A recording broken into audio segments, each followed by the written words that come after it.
When I think of Spider-Man, I think about his youth, his sense of humor, and his everyman status. But what really fascinates me about the character is the fact that he ultimately discovers strength in himself. What's interesting about reading the early Spider-Man back issues from the 60s is that there seemed to be a teen whimsy element to them, almost as if the character of Peter Parker himself might have been an extension of the period. Created by Stan Lee and Steve Ditko in 1962, the masked web-slinger has proven to be one of the most endearing and cherished pop culture personas. At the age of 7, I was enthralled by the tales written. Today, though, I want to talk about what I've noticed in my recent reading and reflection of the old back issues from the 60s. I wanted to talk about the things that make Spider-Man such a fascinating character. The creation of Peter Parker comes out of both wonder and frustration of being a young man, and there's no doubt that he evolved over the years.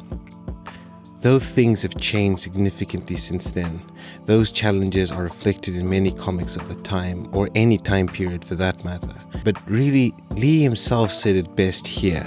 We tried to bring comics a little more into the real world. You know, I shouldn't really say this, but the chances are that possibly even you and I aren't perfect. Many heroes tend to go on long journeys before they realize that they want to be a hero. Bruce Wayne traveled the world before he came back to fight the underworld as Batman. But after the death of his uncle, of which he blamed himself for, he was thrown into a shocking realization. He immediately realized what he had to do. He didn't have years to come to the decision of becoming a hero. It was sudden. It was impulsive. A shocking event can change the mindset of an individual. It can make us villains, or it can make us heroes. Peter Parker chose the latter. Parker understands the value of Spider-Man, but he also understands what Spider-Man is. He's not just a costume vigilante, but he's an extension of himself, a costume that can be anyone, and therefore he must represent it at its very best.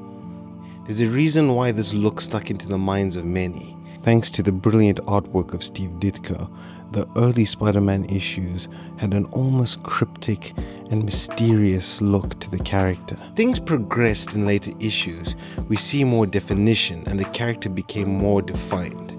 I find this evolution interesting because though the artwork changed and became more cinematic, I felt I was still on the same journey with the same characters. Because Spider-Man is us, the reader, he's adaptable to any year, any decade, any century.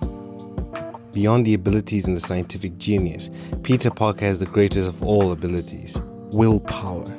It's this sense of purpose, this inner need to never give up that gives the character such dimension. More bright ideas? I got a few. Unlike many heroes who know their abilities and their capabilities, Spider-Man is always discovering his limitations and he's always improving on them. I'll now switch focus to one of the best 3-part runs in comic book history, If This Be My Destiny. In these issues, Peter Parker faces a crisis in which his Aunt May is ill from radiation poisoning. While Peter frantically tries to find a cure, he battles on his first days in college and a relationship crisis with Betty Brant at work.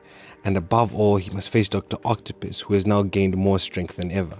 In a cliffhanger in issue 32, Spider-Man finds himself being crushed by a metal slab that Dr. Octavius has thrown on him.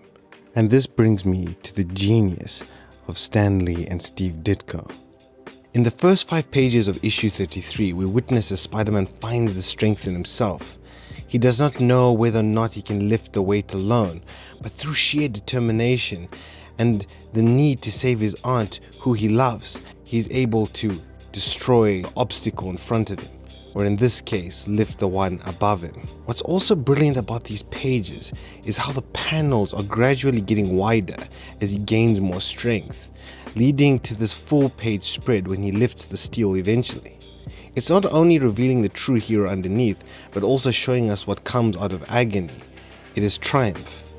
For me, the most fascinating thing is actually in the final issue, in the very final 4 panels, specifically these 3 panels. After Peter Parker has saved the day and he saved Aunt May, he leaves her to rest in hospital. But as he leaves the hospital, our angles change to these window blinds. Notice how Peter Parker vanishes through the slits, but he's still present, a silhouette. This is the essence of Spider-Man. Parker does not exist, the hero inside does, and Spider-Man is an amplification of that. Leon Ditko understood this, and seeing the way these panels are planned and structured shows there was a lot of thought not only in the writing and drawing, but in the overall storytelling. In conclusion, the creation of Spider-Man seems to have stemmed from part idealism and youthful angst, coupled together with fantastic sense of wonder. But in doing so, Lee and Ditko were able to carve a character whose actions are based around discovery. Spider-Man can be defeated, he's never going to know what's coming for him. However, he goes into battle with courage, and through that he's able to find the hidden strengths within. I'll go and quote a line from survivalist Bear Grylls. It's the kind of mentality that makes Spider-Man fascinating. He's reluctant to do what he does, but in doing so, he finds a part of himself that makes him grow and be stronger. We're all vulnerable as humans, but as long as we find bravery inside, we might be able to battle the days ahead. Thanks for watching. Hey guys, if you enjoy my videos, I'd really appreciate your support on Patreon. I would like to make this kind of content on a weekly basis. Imagine how awesome that would be.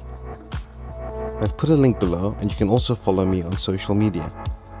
I look forward to seeing you all soon and with more awesome content on a weekly basis.